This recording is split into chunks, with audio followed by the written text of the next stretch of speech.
Hi, I'm here with lovely Yael. Hi. How are you? Good. So how many cigarettes do you smoke in a day? Less than 10 Okay. on an average. Yeah. But you told me you are not happy with smoking and you want to stop, right? Yes. That's a good sign. Yes. That means you're intelligent, because stupid people, they say, no, I smoke and I like smoking. I mean, how could somebody like smoking? Unless they were very young, you know. Because when you're like 17 or something, your body is really strong and you just don't feel the pain. And then, yeah, maybe you like it. But once you go into your 20s, you continue to smoke and your body starts really feeling the pain. You're messing with your body's intelligence, and it's bound to make a person unhappy. So have you tried stopping? Well, 2 days ago, I threw everything down the toilet. Yep. I flushed my tobacco. Mm-hmm. And then I quit for 2 days. And then you went and bought some more. And then at some point I realized I didn't feel good. It was really hot in my apartment. I had to concentrate on something. I was fully concentrating on this for hours and I felt I needed a break. I thought about a cigarette and I went to buy some more. Exactly. And when you thought about it, you made an image of what it would feel like to smoke one. Yeah, and it did feel good. Yeah. It felt like relief. Exactly. It made me calm down. Relate a little bit, you know, like it made me not stress so much about the whole thing anymore. How many days was it after you stopped that you went and bought some more? That this thing happened? The second day. Second day, okay. Okay, so I tell you a couple of things quickly. I learned that the key to stopping smoking is learning about it, which is through looking at it and understanding it. Understanding the whole process, because it's a very nasty habit. Nicotine is harder to quit than heroin. And it's a kind of drug which is not just a stimulant or a depressant, but it's both. So it works against stimulants and depressants. So if you drink alcohol, it feels good to smoke. If you drink coffee, which is a stimulant, it feels good to smoke. So it reverses against both of those types of drugs. So it's a very nasty habit. And so to attack this and to solve this problem, I believe a person has to look at, understand the whole movement, the whole thing. So let's look at what you just said. So nicotine stays in your system for about 3 days. So it got you back after 2 days, and it felt really good because your central nervous system was addicted to nicotine, which is a very strong drug, and it was restless. When you gave it the nicotine, it calmed down. It's like, oh yes. And mentally you find all kinds of excuses to justify it. But physically it's the central nervous system wanting that nicotine because it's addicted to it. Very simple. And if you smoke, if you drink coffee or energy drink and so on and so forth that has caffeine, it stimulates you, it makes that craving worse. And if you drink alcohol, it depresses your system and you want the cigarette to pick yourself up. So this is all at the physical level. So if you understand this whole movement of the physical addiction, and at the center of it is craving. You know what that word means? Cool, your English is very good.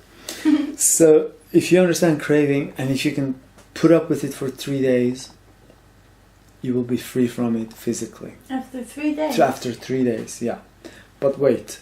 But you need to understand the whole movement, because otherwise you can fall into the trap of addiction again. So this is just the physical aspect.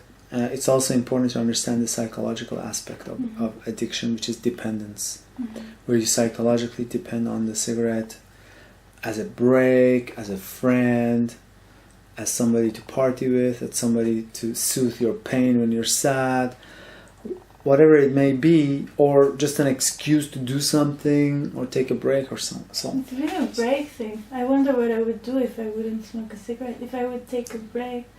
You mean at work, for example, to go outside and smoke? You mean? Is that what you mean?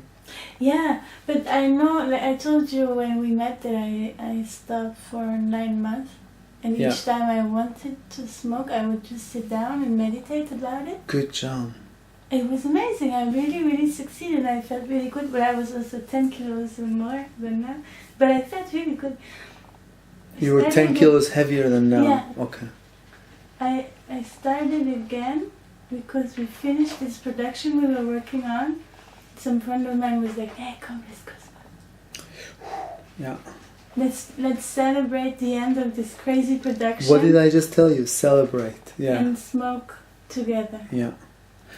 And then I was like, yeah, sure, it's been since, and then afterwards and then you I get just sucked in. Absolutely, again. absolutely. It's like the way I look at it is like a whirlpool, Yeah.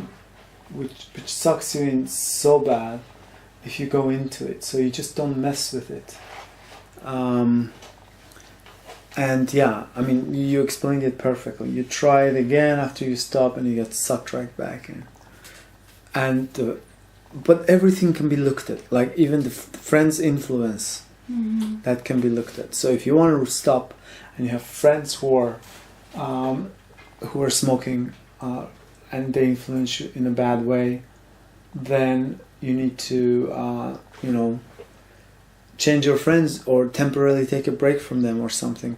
Yeah, but it feels like I would never go out anymore, because if I go out and have a drink, I would want to have a cigarette with it. I know. I would ask someone. Even if I stopped, I would feel like... Now I told myself not to smoke in my apartment, and I'm really happy about it. Just think it's a bit more chosen. It's not just smoking like this.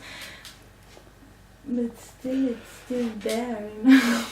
Yeah, okay, so these things you need to resolve in your mind. You know, you have to look at these subjects. For example, if you think that if you do go out regularly with some friends who are smokers for a drink, and you have a drink and then you want to smoke with them, if you see that this is what's going to happen, this is in contradiction to your desire to live a smoke-free life, right? So that problem needs to be looked at and solved. Now I don't know what the solution is, because I don't know your situation exactly, but just generally speaking, one solution may be to take a break from that whole scene for a while, go completely on smoking, find your strength, and then come back into that circle, knowing that if you put your foot into that water, it's going to suck you in, you know. And then you will actually change your friends also. You will have an influence on them without even wanting. It's just natural, because they look at you and they say, oh, Yael is suddenly not smoking, what happened? And they know what they're doing is stupid. And they know you freed yourself from that stream of stupidity and suffering.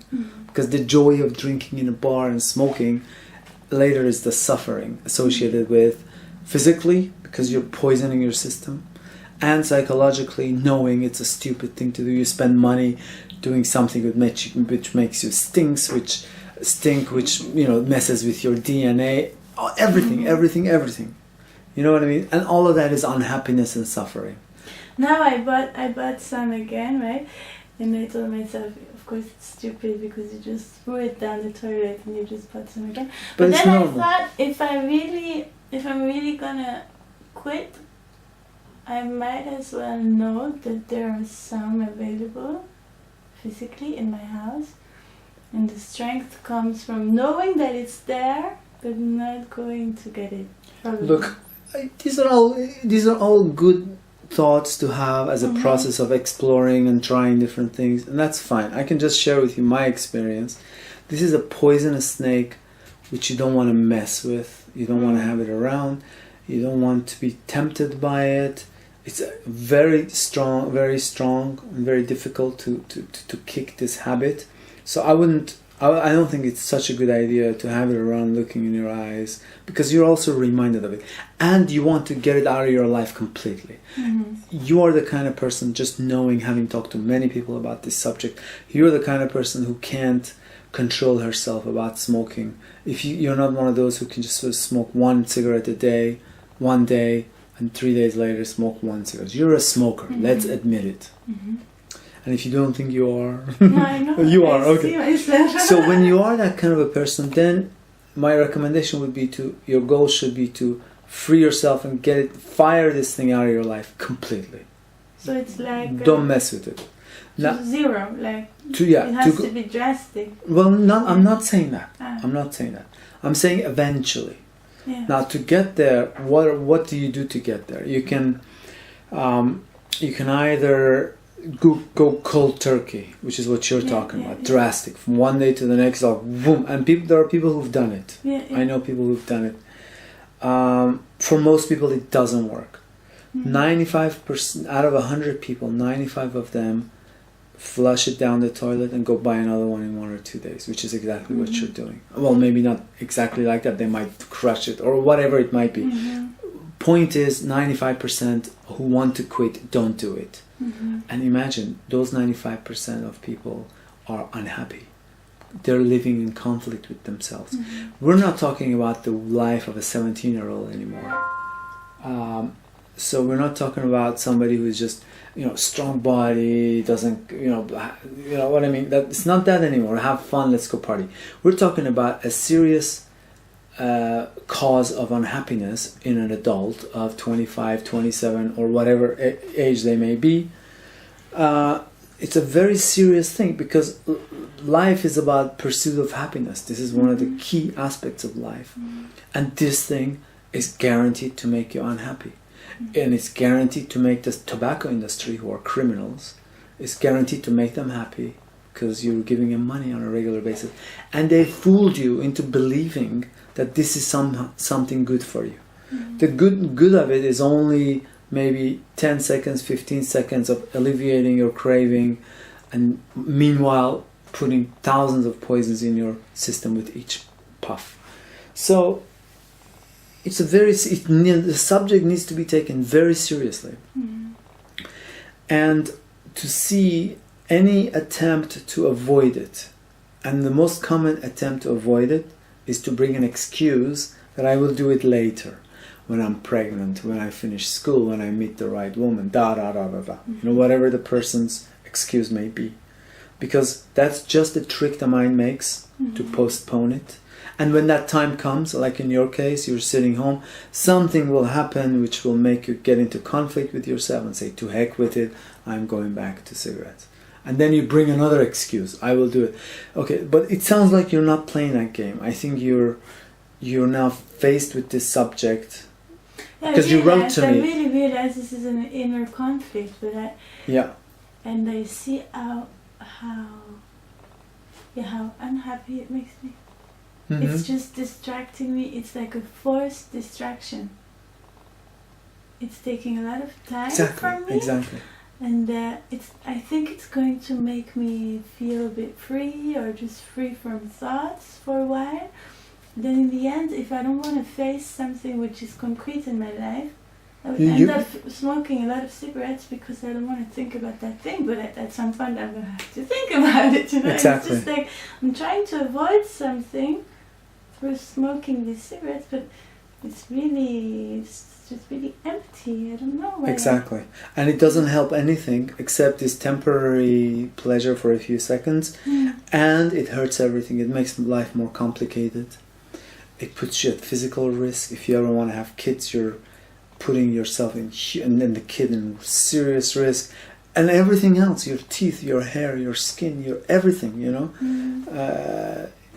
DNA on a physical level, and psychologically also. You are depending on this little cancer stick, which is pretending to be a good friend and saying, let's celebrate. We just finished our project. What's the celebration?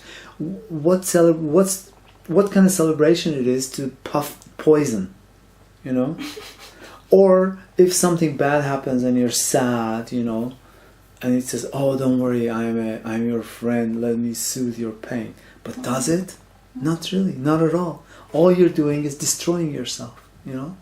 So now the thing is, knowledge doesn't change people. You know all this. Everything I'm telling you, you already know. You know it's bad. You know it's stupid. You're paying for something which makes you unhappy, and you don't want to do, but you're still doing it, and it hurts your health. And the health issue is a serious one, because dying from smoking is not a quick death. Usually, it's a slow, painful death, and I've known people, you know, they first cut their tongue, and it's always a painful process for most people who get sick from smoking. Anyway, so knowledge doesn't change us. So what is it that changes? Because ultimately we're talking about change here. We're talking about changing fundamentally, right? Going from from a smoker to a non-smoker. So what brings about change is understanding first, right? If you don't understand something, you're a slave to it. You might try to change it, but if you don't understand it, how can you change it? You know what I mean? That's why I was saying from the beginning, try to understand the whole movement, all aspects of it, physiologically and psychologically. So just a note on that. So physically, you can also do things to make your body happier. You can take vitamins, you can go for walks, you can eat vegetarian food, you can avoid added sugar, like cookies with added sugar, because sugar is toxic and addictive, and it messes up your hormonal system and so on, makes you physically unhappy. Avoid caffeine for a while, avoid alcohol for a while. Alcohol is not healthy. The top experts are saying now don't drink at all. But if you really want to drink, maximum 2 a week. You know, 2 normal small bottles of beer or 2 glasses of wine, and not like 2 huge bottles or 2 shots or whatever. But even that I avoid because it shrinks the brain. So anyway, back to the subject of seeing and change. So to see all of the movement, you know, everything that comes up, all your feelings and thoughts about the subject, understand it from a scientific standpoint, you know, what it does to you, maybe study it a little bit. And psychologically, this is the key part. Psychologically, see how you depend. Because now we're talking about dependence. And dependence is dependence. Whether you depend on a person emotionally, or you depend on a chemical, or you depend on your, whatever it might be psychologically. Dependence is dependence, so, which is opposite of freedom. Because when you depend, you're not free. That if that thing or person or whatever is not there, you're not happy. Therefore, you know, it risks your freedom. So to see dependence in action in daily life, then you can be free from it. In the case of cigarettes, to see how you depend on it, and not to fight it. Don't fight it, because when you fight it, fighting means a friction and conflict, and in that you lose energy. Yeah, so how should I? So I realize I'm dependent on the cigarette because I want to smoke it. And how should I react? Should I find something else to do instead of smoking the cigarette? No, because that many people think that way, but I don't think that works. Because you're just replacing one habit with another one. You're still not free from habits, that habit. So I would say approach it from different angles. Approach it from the physical angle. Do something about, I don't know, do you exercise? No. No, okay. Nothing. But I love to swim. Okay, but you don't do it that often. I used to. Okay, so you go swimming, or best exercise is walking. Just walk around, go for walks, do some yoga. I think yoga is good. Gentle yoga. Not most studios in Zurich, they teach really heavy duty yoga, which is like workout and bodybuilding. Not this, but gentle yoga. I have a video on YouTube that you can check out, or if you want, I can give you a couple of lessons at some point. But I did a lot of yoga. Oh, so you know it already. Yeah. Great. And also clean up your diet. Like, you eat everything, or do you have a good diet? You eat? No. I eat a bit of everything. Okay. So anyway. A lot of fruits. Yeah. Eat. You know, approach it at the physical level by making your body more fit, more healthy. Better, make sure you get enough sleep. Stay away from Wi-Fi routers. Like at home, if you have Wi-Fi, make sure you're at least 5-6 meters away. Turn it off at night. it's very, very bad. This just messes you up. You sleep next to a Wi-Fi router? Yeah, but my Holy place shit. is 20 square meters. Then make sure you turn it off at night. Oh, wow. Yeah. Okay. Well, do you have a computer at home? Or Yeah. So what kind of computer? A desktop? Yeah. So then connect it with the router or the modem with a cable. You don't even need Wi-Fi. Oh, yes. Just get rid of the Wi-Fi. Wi-Fi is really bad because if you're in a small apartment and you're close to it. If you're far away from it, it's all right. I should connect it with the cable. Yeah, cable is the smartest thing to do. Okay. And so enough sleep, good food, maybe take a multivitamin. It's cheaper if you order it from America. That's what I do. I can give you a website if you want. Because in Switzerland they're very expensive. Mm-hmm. Go for walks. So approach it from the physical side. Mm-hmm. So you're ultimately and lower or eliminate caffeine. How much caffeine do you drink? Yeah, I drink coffee. You drink day. coffee, like how much? 1, 2 cups. Yeah, I would just eliminate it or reduce it, dilute it with water, drink something else. Yeah, Because that makes it harder for you to stop smoking. Yeah, because it's combined. Because it stimulates you, you understand? Yeah. And then you want a cigarette to calm you down. Yeah. And alcohol, how much do you drink?